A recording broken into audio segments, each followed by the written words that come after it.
Sir, kabri naman dito na nagpa-short. Uy, ito wala ka magkakira. Iti para. Mayroon na para.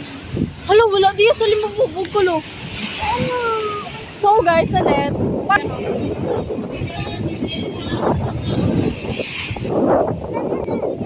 So,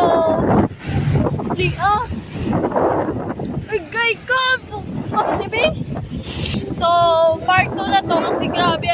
Alam may bato. The first time ko lang makakita sa dagat na may bato.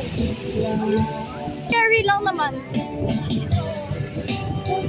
Ang ganda ng dito guys. So, kasi all of yellow sila lahat. Ay, bongga. Pasabog talaga. Yellow sila lahat. So, okay lang. Okay lang ate, vlog na kayo. Hindi yan pasabog. Ay, charot. Kami yung pasabog talaga dahil. Charot. So, here we Hindi yan totoo. So guys, sorry kung wala akong Ganda. sorry guys kung wala akong kadala sa akon nga airdrop.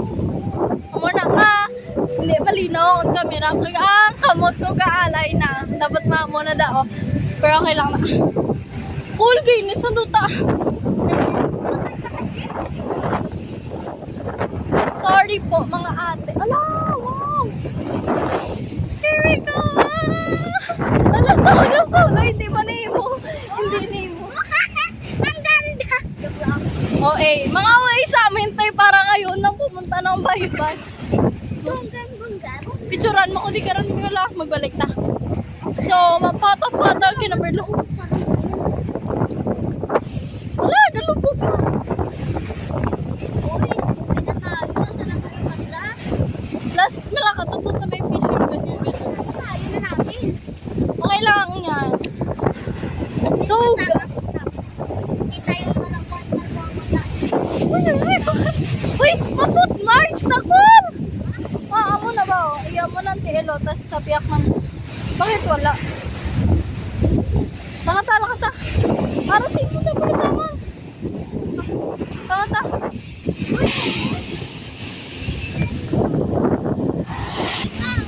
Tala-tala ka ta. wala ka man wala ko yung bilihan tayo. Guys, hindi nyo ba alam na sigad pa kami pupunta dito, pero first time kong pumunta dito sa lugar na to. I mean, nakapunta na ako dito sa dagat na to. Makikita ko dugaga. Sorry, parrot cat ko lang yun yung snake. Wala, cool! Cool na pihi!